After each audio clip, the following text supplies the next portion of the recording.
una abogada especialista en administración de justicia, en políticas de drogas y derechos humanos. Ella ha escrito un libro, bueno, yo tengo conocimiento de un solo libro, pero posiblemente tenga varios, sobre un tema que nosotros hemos tocado varias veces y que es un tema que nos interesa comentar y discutir, y es el tema de las trabajadoras sexuales.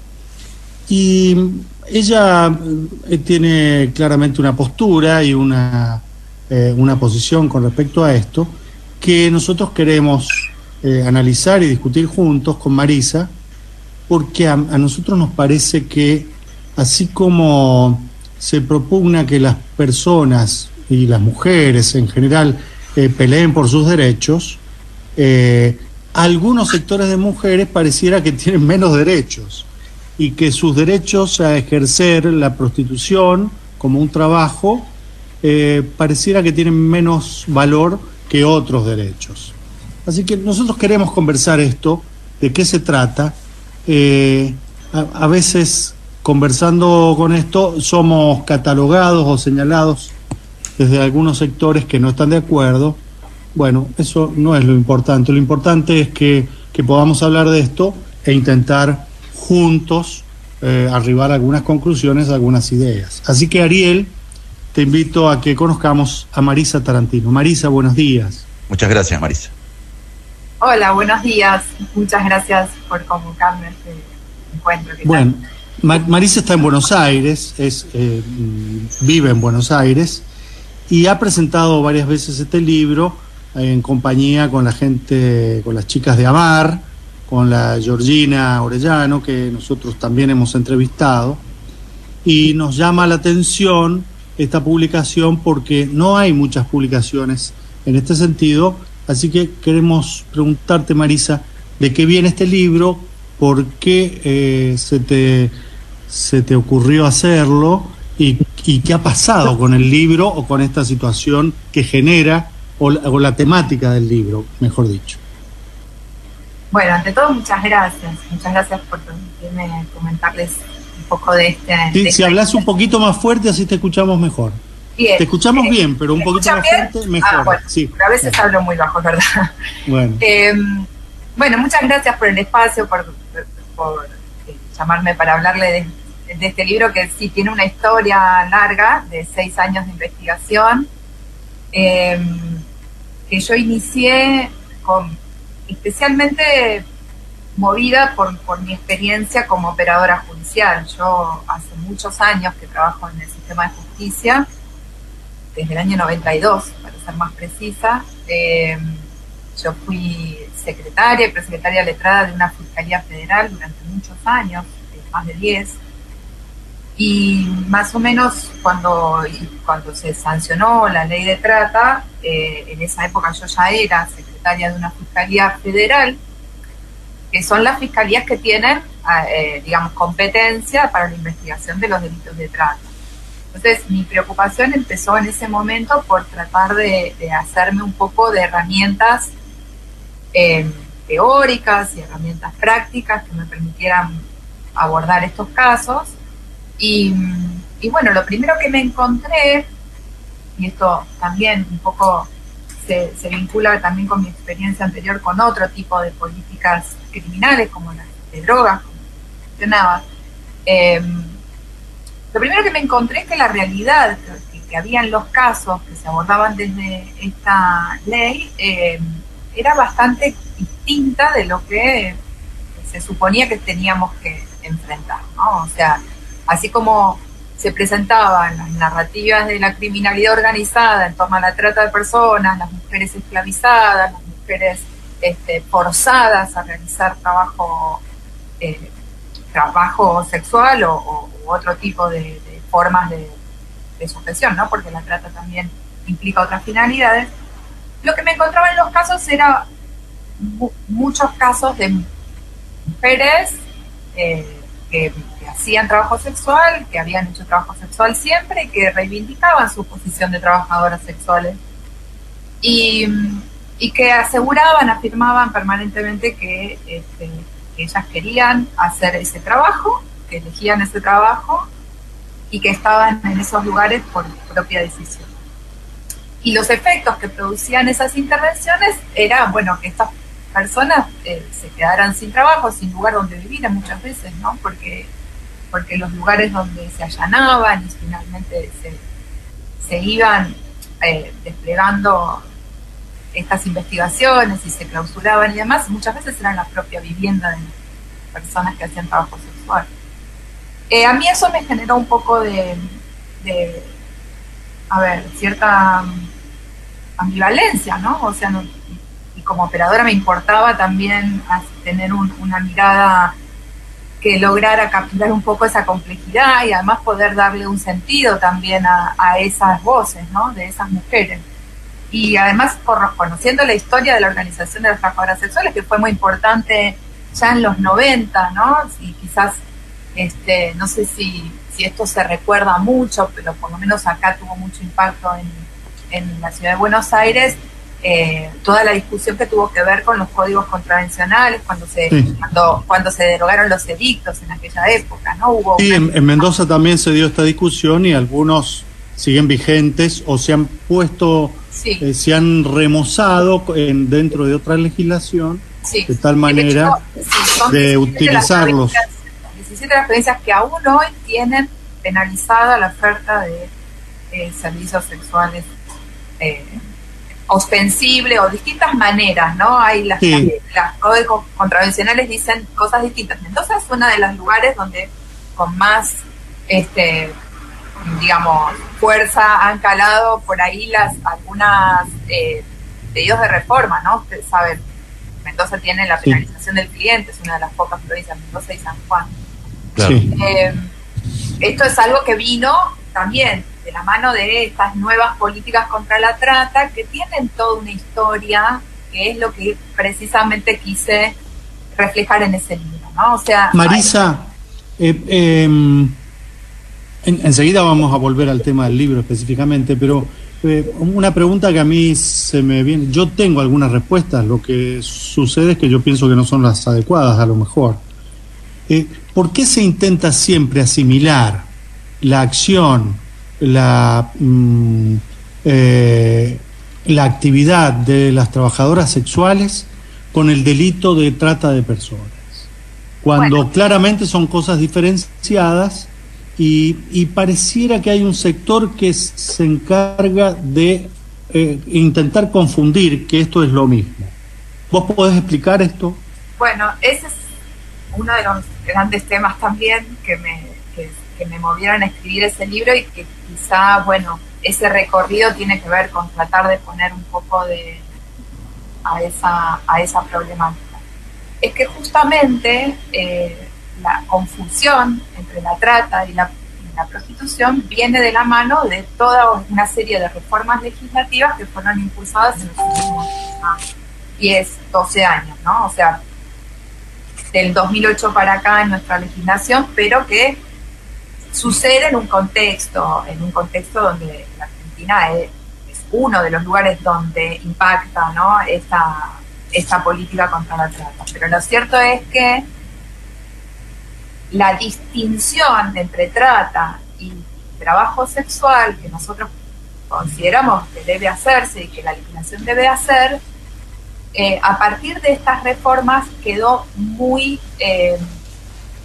opacada, ¿no? Esa distinción que siempre la legislación tuvo muy clara, ¿no? Teniendo en cuenta que la trata la concebimos como una forma de esclavitud, una forma de sujeción forzada a determinadas prestaciones de trabajo o de servicios sexuales de una manera con formas violentas, con formas de abuso, de engaño, ¿no? O sea, todo esto que define el protocolo de Palermo como captación, acogida y engaño, enfermos, ¿no?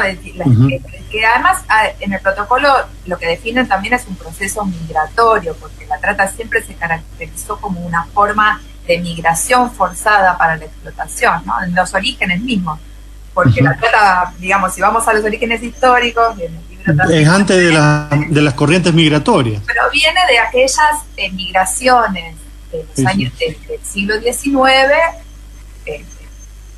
en un contexto donde había muchísima migración de mujeres pobres que iban, mujeres especialmente, pero hombres también, ¿no? O sea, mucha mano de obra que se instaló en la América huyendo de determinadas situaciones y en un contexto muy particular.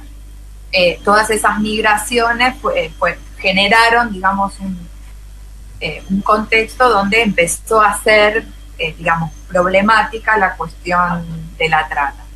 Y aparecieron estas primeras, se nombró por primera vez esta cuestión de la trata de blancas. Hay toda una historia que tiene que ver con los discursos feministas de entonces, pero la trata asociada a la prostitución aparece ya en ese momento, en los primeros discursos abolicionistas, que tenían esta idea de que la prostitución siempre es una forma de esclavitud. Ahí está la conclusión, digamos. O sea, pero es casi, Marisa, es casi el mismo argumento que utiliza la religión o algunas religiones para censurar estas prácticas, estas actividades, y en algunos espacios o en algunos casos los mismos argumentos que utiliza la academia, las investigadoras académicas, la policía y algunos sectores de la justicia. Esto no es casual, pienso yo. No, bueno, por eso hay posiciones muy claras, políticas y a mi juicio también morales, ¿no? O sea, siempre hay una discusión muy fuerte en torno a... Pero en los feminismos también, ¿no? O sea, sí, por eso me parece que es importante historizar para poder comprender de dónde viene esta confusión. En el ámbito de los, digamos, en los feminismos, digo los feminismos porque el movimiento feminista es muy heterogéneo y en todos los temas se han discutido siempre. Sí, en todos los temas, en todos los ámbitos de crecimiento de ideas, se generan contradicciones, entendemos. Por supuesto, ¿no? y este es uno de los grandes temas, ¿no? De los feminismos, donde hay una gran grieta. No sé si, Ariel, vos querías decir algo específicamente en este punto. Es que me parece que ha estado asociado más allá de estas posiciones de las feministas, de los feministas y de la inclusión y la intervención de las religiones y las distintas expresiones políticas, también tiene que ver con que desde una política muy machista, la mujer ha debido inclusive esconder su condición de que trabaja para un otro, cuestión de que el otro no sea sancionado, ¿no? Pero también es cierto que hay una actividad detrás de la prostitución muchas veces que hace a la prostitución no como una profesión independiente, sino absolutamente sometida. Bueno, hay en el sexo comercial hay experiencias de todo tipo, por supuesto. Lo que no se puede es, digamos, universalizar esas experiencias. Por supuesto que hay, primero que hay modalidades de sexo comercial muy heterogéneas, muy distintas, que no se pueden reducir a la idea de ejercicio de trabajo sexual que está estereotipada, ¿no? O sea, más allá del sexo comercial callejero, de los departamentos privados, hay muchas otras modalidades de trabajadoras sexuales que hacen sexo virtual, sexo telefónico, acompañamiento, bueno, servicios de acompañamiento a personas con discapacidad. Hay muchísimas modalidades del sexo comercial y muchísimas experiencias dentro del mercado sexual. Y además el mercado sexual también está atravesado por la historia, digamos, las mujeres que han participado del sexo comercial en el siglo XIX no son las mismas mujeres que hoy, digamos, en el sentido de que también los procesos de emancipación atraviesan e impactan en ese campo. Entonces, digamos, hay ciertas condiciones sociales, económicas, culturales que pueden explicar cómo se daba el sexo comercial en el siglo XIX que no son transpolables al siglo XXI. Que existen formas de opresión, que existen formas de coerción, sí. Y que la legislación existía para atacar esos problemas, claro que existía. Ahora, el asunto es qué ocurre cuando las trabajadoras sexuales reivindican las formas de organización autónoma. ¿Qué pasa con esas personas que sí ejercen el trabajo sexual autónomamente, quieren seguir ejerciéndolo, no quieren trabajar de otra cosa y lo que necesitan son derechos para poder acceder a las condiciones mínimas de cualquier trabajador, ¿no? Obra social. Recordamos algunos puntos en este momento de la conversación. Por ejemplo, que las mujeres que hacen trabajo sexual no tienen obra social. No. Si hacen aportes como monotributistas y facturan, como algunos deberían pensar o que podrían hacerlo, tienen que mentir porque no está tabulada en la AFIP esa actividad, entonces arrancan con una mentira. Para alquilar no les cuesta mucho porque no tienen cómo justificar ingresos, para pagar determinadas cosas no tienen cómo justificar y no tienen acceso a la salud. Se someten al abuso del mercado, ¿no? Porque cuando una trabajadora sexual quiere alquilar por su cuenta, no solamente le resulta muy difícil, sino que también cuando lo consigue tiene que pagar costos altísimos, precisamente por eso. Exactamente. O les exigen garantías de más, les exigen cosas que a los que alquilan normalmente no. Pero, por ejemplo, en Mendoza, Marisa, con esto de que se ha cambiado la figura, no se persigue a las trabajadoras sexuales, sino a los clientes, la policía o quienes tienen el poder de controlar eso, le sacan fotos a los vehículos, con lo cual tienen la patente y les mandan la multa. Para que no suceda esto y para que no manden la multa a la casa, les exigen a algunos que paguen en forma ilegal, entre comillas, que lo paguen ahí para evitar que les llegue la sanción a la casa. Entonces, lo que sucede es que los clientes no buscan más a las trabajadoras sexuales en esos espacios. Por lo tanto, también se quedan sin trabajo, pasan a ser desocupadas en negro también. No aparecen en ninguna lista de desocupadas.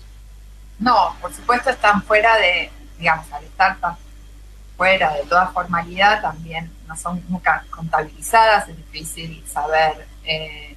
Hace muy poco, cuando al principio de la pandemia, el gobierno había realizado un registro de la economía popular para poder conocer precisamente estas personas que pertenecen a una amplia porcentaje de economía que no es formalizada y que necesitaba ser, digamos, contabilizada para ver cómo ayudar, ¿no? En ese caso, bueno, al incluir a las trabajadoras sexuales apareció todo el activismo abolicionista tratando de impedirlo y finalmente lo consiguieron, o sea, se dio de baja el registro. Por y esta contradicción es una contradicción tan evidente porque son en general son militantes y personas que pelean por los derechos y por la inclusión, salvo de las trabajadoras sexuales. Claro, o sea, todo lo que sea reivindicación de derechos para las trabajadoras sexuales, ahí se acaba el... Y con otra salvedad, Marisa. Tiene que ver con esto que es histórico, en el sentido de, son posiciones muy discutidas dentro de los feminismos, en donde yo creo que los puntos de partida son tan disímiles que es difícil que nos pongamos de acuerdo, ¿sí? O sea, es como que uno pretendiera, no sé, ponerse de acuerdo sobre cuál es el rol del Estado entre liberales y izquierdas. Nunca vamos a ponernos de acuerdo sobre una posición que es tan, de inicio, tan distinta. Eso es lo que pasa con los feminismos, ¿no? O sea, están quienes piensan que la prostitución siempre y en todos los casos es una violencia, es una forma de esclavitud. Entonces, partir de ahí significa que no hay nada que reconocer y que el rol del Estado solo puede ser perseguir a quienes hacen posible que el trabajo sexual exista, y quienes consideramos que el trabajo sexual es una forma de trabajo, que no siempre es una forma coercitiva, que no siempre es una forma que afecta los derechos de las personas, que a veces, digamos, hay otras experiencias que no se pueden universalizar y que por lo tanto las formas digamos, de atender y que además digamos, muchos de los problemas que afectan a las trabajadoras sexuales tienen que ver precisamente con la falta de reconocimiento de derechos, con la clandestinidad y con lo que sabemos que ocurre cuando lo único que tenemos es el sistema penal. Es decir, el abolicionismo, que parte de la idea de que no se debe penalizar a las trabajadoras sexuales, tiene esa declaración de principios. Sin embargo, las legislaciones que se han basado en esta idea del abolicionismo luego impactaron muy negativamente respecto de las trabajadoras sexuales. Y esto es algo que surge de los datos, no es una opinión personal.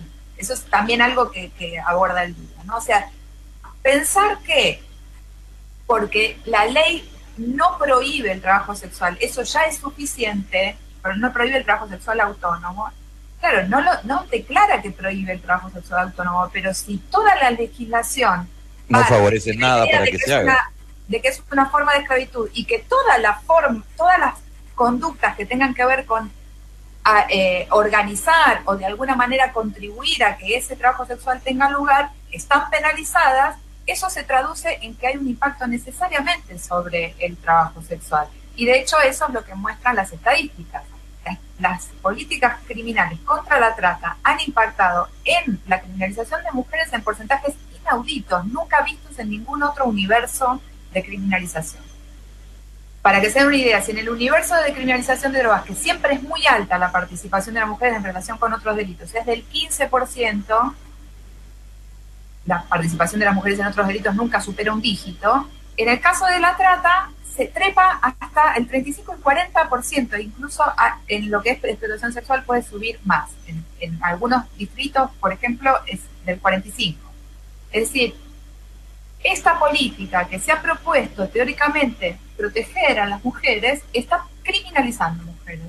Entonces, acá es donde me parece que nosotros tenemos que parar un poquito y decir, bueno, las posiciones que tengamos feministas, políticas, en relación con esto, son válidas.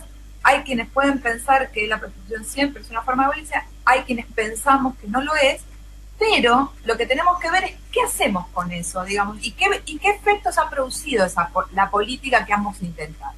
Las políticas neoabolicionistas que han partido de esta idea de que siempre es una violencia, de que no hay ninguna posibilidad de reconocer ningún derecho y que el Estado no puede intervenir si no es penalizando, esto lo que ha producido es más clandestinidad, más violencia institucional, las coimas policiales de siempre, los allanamientos violentos que han padecido las mujeres trabajadoras sexuales durante todos estos años, denunciados en diversos ámbitos, hay muchísimo material sobre esto, y un impacto de criminalización altísimo, altísimo. Mujeres criminalizadas... O sea, se acentuó ese castigo, entre comillas, que ellas mismas dicen querer abolir. Porque lo que pasa es que las mujeres, en el sexo comercial, en el mercado del sexo, hay participación de mujeres. Las mujeres trabajadoras sexuales muchas veces hacen trabajo sexual y a la vez organizan trabajo sexual. Entonces, ocurre que una trabajadora sexual, luego de haber trabajado toda su vida como trabajadora sexual, cuando llega a una edad en donde su capital erótico desciende y ya no puede prestar servicios sexuales con la misma asiduidad, pasa a ocupar otros roles, porque conoce ese trabajo, porque son sus saberes los que están en juego ahí, y porque muchas veces lo que nos encontramos es que hay grupos de trabajadoras sexuales que se organizan juntas para poder solventar los gastos de un espacio, para poder enfrentar, digamos, todo lo que tiene que ver con...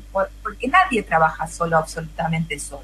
Esto solo se lo piden a las trabajadoras sexuales. Y nos queda muy poquito tiempo, Marisa, porque vienen las noticias que nos corren siempre, pero llama la atención también que las personas que tienen posturas diferentes y que no son trabajadores sexuales, por ejemplo Marisa y por ejemplo Emilio, son señaladas o son señaladas por los sectores que quieren penalizar.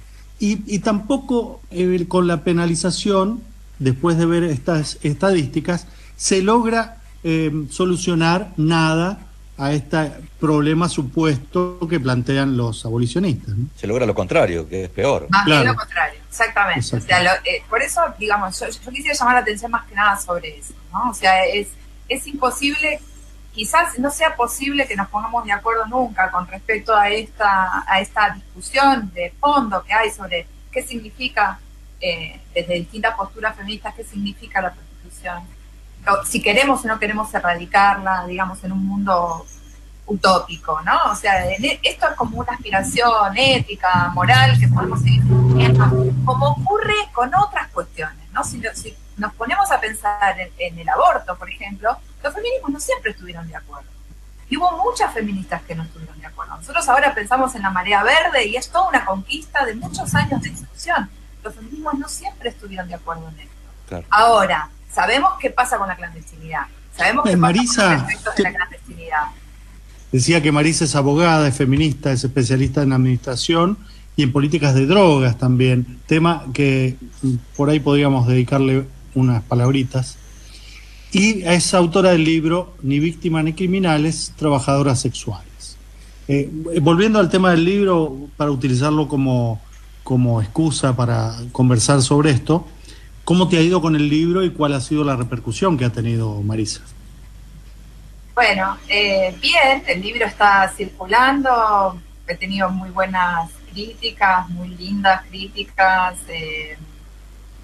Bueno, creo que es muy importante que una editorial como Fondo de Cultura, que tiene presencia en toda Latinoamérica, que es una editorial que ha, digamos, que se haya interesado en este tema y en este libro en particular para poder poner en discusión en un amplio público, ¿no? Porque como vos decías, no es que no existan publicaciones, sino que a veces es difícil acceder a ellas porque hay muchísima producción académica, muchísima producción teórica en nuestro país, y esto es algo también importante para destacar porque este es un tema que muchas veces se habla de una manera un poco ligera, pero no se tiene en cuenta, y especialmente para el diseño de políticas públicas no se está teniendo en cuenta.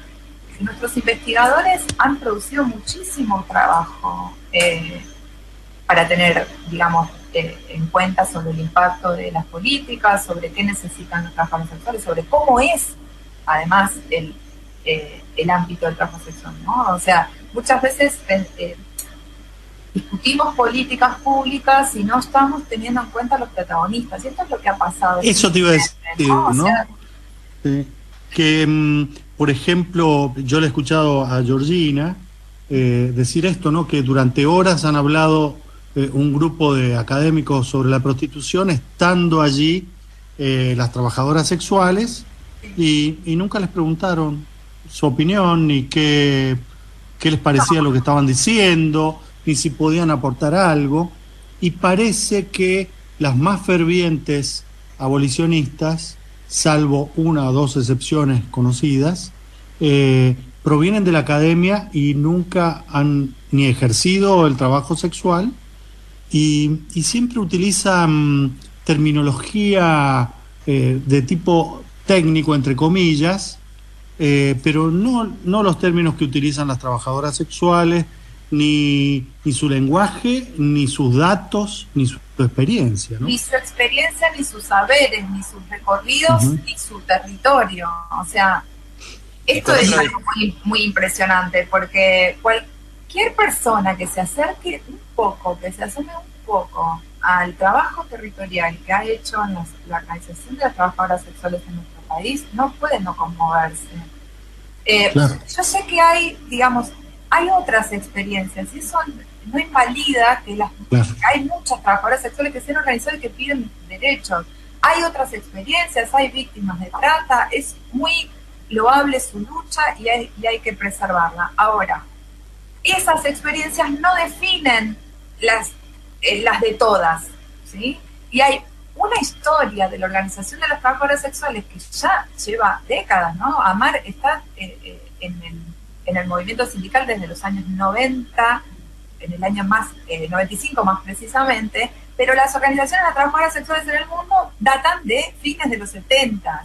Entonces hay muchas mujeres organizadas pidiendo derechos en el mundo, no solamente en la Argentina. Y en lo que hace en la Argentina, el trabajo territorial de AMAR, lo que han hecho durante todos estos años para contener los efectos de la clandestinidad, para poder asistir a sus compañeras, para poder explicarles sus derechos, para poder trabajar sobre aspectos tan importantes como la salud.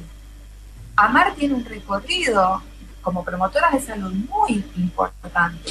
Y también otra tarea, Marisa, que las abolicionistas o los abolicionistas se encargan también de poco difundir, es que aquellas personas que no quieren ejercer el trabajo sexual, las chicas de AMAR, la organización de AMAR, se ha encargado de conseguir alternativas para eso, conseguir alternativas educativas, de oficio, conseguir espacios de cuidado de los chicos, un montón de servicios que nadie más presta, ni los abolicionistas. Tal vez esto también se dificulta al haber una de las partes del eslabón de la cadena que hace posible que haya trabajadoras sexuales que no participa y no va a participar nunca, que es aquellos que acuden al servicio de las trabajadoras sociales, ¿no? En donde no se ven manifestaciones de, como sí puede ocurrir, por ejemplo, con quienes quieren otro tipo de derechos para que el servicio que se les presta sea el adecuado, digamos. La otra parte, en esta mirada casi de mercado, no está la otra parte, ¿no? Ni va a estar tampoco. No, bueno, hay toda una historia de estigmatización, por supuesto, y por supuesto, en este contexto, ningún cliente va a salir a identificarse como tal y a pedir derechos. Y los que sí salen, Marisa, son acusados de clientes. Y los que sí salen. Son acusados como si fueran clientes. Pero discúlpeme, pero seguramente sería más fácil si esto no implicara una sanción de carácter moral, civil, etcétera, porque, por ejemplo, esto de la inscripción de las trabajadoras sexuales en la AFIP exigiría la facturación, y si eso en otro tipo de actividades cualquiera quiere que recibir una factura de quien le prestó el servicio porque le sirve a los efectos de ganancias y otro tipo de cosas. En este caso es imposible. Sí, hay cosas que no son pensables ahora. Igualmente, digamos, todo lo que tiene que ver con qué hacer sobre cómo digamos, formular un modelo legal que atienda a estas problemáticas, para mí es importante escuchar a las trabajadoras sexuales, porque si no nos debatimos en temas de, digamos, de regulación, ¿no? que no son por ahí quizás las formas que las trabajadoras sexuales quieren, ¿no? O sea, cuando se habla de esta dicotomía abolicionismo-regulacionismo, hay un problema, porque las trabajadoras sexuales no quieren el regulacionismo. El regulacionismo es un modelo legal que históricamente se remonta al siglo XIX, pero que tiene que ver con un control higienista, con una posición del Estado que considera el trabajo sexual como algo a controlar, a ejercer vigilancia, que puede afectar la salud pública, que requiere una injerencia en los cuerpos de las trabajadoras sexuales que ninguna defiende, digamos. Cuando hablamos de la intervención del Estado en esto, con reconocimiento de derechos, pensamos más en un modelo de despenalización y toda forma, digamos, de atender al reconocimiento de derechos de las trabajadoras sexuales tiene que partir de una escucha hacia ellas, ¿no? O sea, Marisa, en el modelo neozelandés, que las trabajadoras sexuales se sentaron allí a decir, bueno, de qué manera querían estar reconocidas. Inclusive hay tanto mito alrededor de esto porque no se las escucha, que mitos que se acabarían rápidamente al ser escuchadas y al tomar su relato y sus experiencias. Por ejemplo, uno de los mitos más conocidos, que vos también sabrás, es que muchos delitos están asociados a la prostitución. Y, por ejemplo, yo vivo en un barrio donde tiene fama de que hay putas en las esquinas, se llama La Cuarta en la ciudad de Mendoza. No toda La Cuarta tiene actividades de prostitución, de trabajadoras sexuales, pero hay un sector más que otro, que es la Cuarta histórica, la Cuarta de Fierro se le dice. En las esquinas donde hay gente ofreciendo el servicio de trabajo sexual, no hay delitos en esas cuadras, porque las chicas son testigos indiscretas, y los chorros, los malandrines, los que andan delinquiendo, no quieren tener testigos. Entonces allí los vecinos les ofrecen fueguito en el invierno, les ofrecen agua para el mate, les ofrecen dejar sus bolsos en los zaguanes para que no se vayan de esas esquinas, porque en las esquinas donde hay chicas trabajando no hay delitos. Y la gente cree que es lo contrario, que donde hay chicas hay delitos. Porque muchas veces funcionan estos relatos estereotipados que parten de ideas que no tienen que ver con el conocimiento del territorio, sino con cierta, digamos, combinación de imaginación, ficción y cosas, estereotipos que gobiernan un poco también esta manera de pensar, porque también con relación a los clientes lo mismo, digamos, la construcción del cliente como un siempre varón violento, ¿no? Bueno, no se compadece necesariamente con la experiencia de las personas. Obviamente que hay algunas que no son buenas experiencias. Y también hay clientes que no son varones, hay que decir. Sí. Y también hay trabajadoras sexuales que no son mujeres. Que no son mujeres, sí. Digamos, hay una cantidad de cosas que también viene cambiando, ¿no?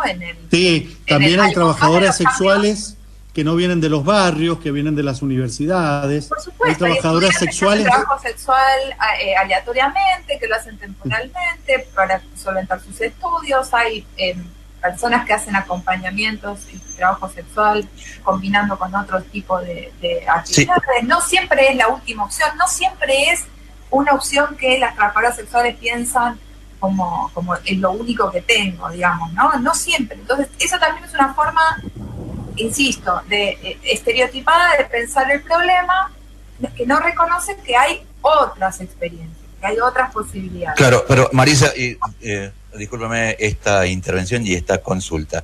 Hace relativamente poco una legislación nacional que ha sido muy elogiada fue para las personas travestis y para que tuvieran un trabajo, digamos, que ningún otro colectivo ha tenido esta, podríamos decir, posibilidad, que sí lo ha tenido este colectivo. Y es básicamente porque lo que sostienen desde el Estado y desde ese colectivo es que la única opción que tenían de trabajo era la prostitución.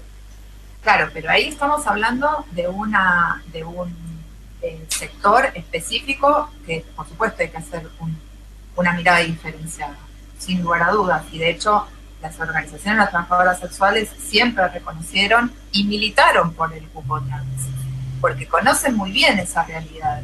A ver, hay algo que hay que decir, para quienes defendemos el reconocimiento de derechos, no estamos diciendo que las personas que no quieren estar en el trabajo sexual lo tienen que seguir haciendo.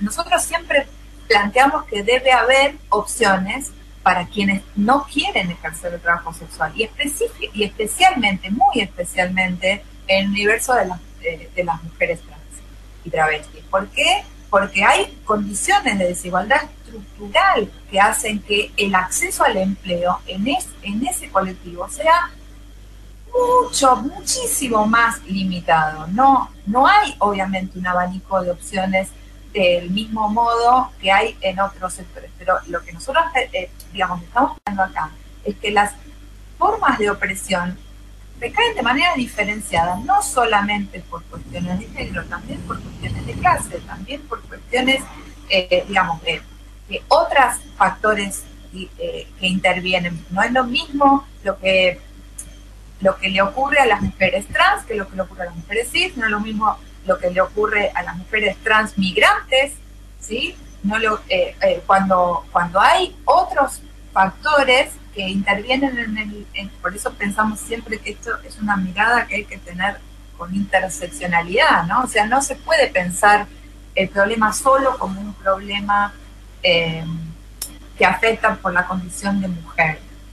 En el caso de las mujeres trans hay un montón de factores que tienen que ver, pero por supuesto que su condición de género es especialmente atendible por esta razón. No acceden al mercado de trabajo por su condición de mujer trans, ¿no? Además de todas las demás violencias que hacen que, digamos, sabemos que expectativa de vida que es muy baja, la posibilidad de acceso a la educación, la posibilidad de acceso a la salud, digamos, a un montón de derechos, no solamente la opción laboral, ¿sí? Así que por supuesto que en el caso del cupo trans esto es algo que siempre se planteó. No es incompatible reconocer derechos a las personas que quieren ejercer el trabajo sexual con buscar opciones laborales para personas que no lo quieren. Claro. Marisa, tenemos que terminar la entrevista. Lamentamos esto, pero te convocamos a una próxima vez, si te parece. Bueno, cuando ustedes quieran, para mí. Nos han Quiero quedado decir, muy... además, Sí. una parte pequeña, pero una parte del libro fue dedicada a las trabajadoras sexuales de Mendoza. Yo tuve la oportunidad de estar entrevistándolas para ese recorrido de investigación. A la querida Fátima. Estuve con la querida Fátima, amorosa, que siempre estará en nuestro corazón. Se nos fue hace muy poquito, pero una gran militante por los derechos de las trabajadoras sexuales. Ha trabajado muchísimo. Un abrazo enorme para su familia, para las compañeras de Mendoza que la han perdido, que la hemos perdido, pero que bueno, seguirá la lucha allá con toda su siembra. Muchas gracias, Marisa. Gracias, Marisa. Marisa Tarantino, feminista, abogada, autora del libro Ni víctima ni criminales, trabajadoras sexuales. Muchas gracias. Muchas gracias.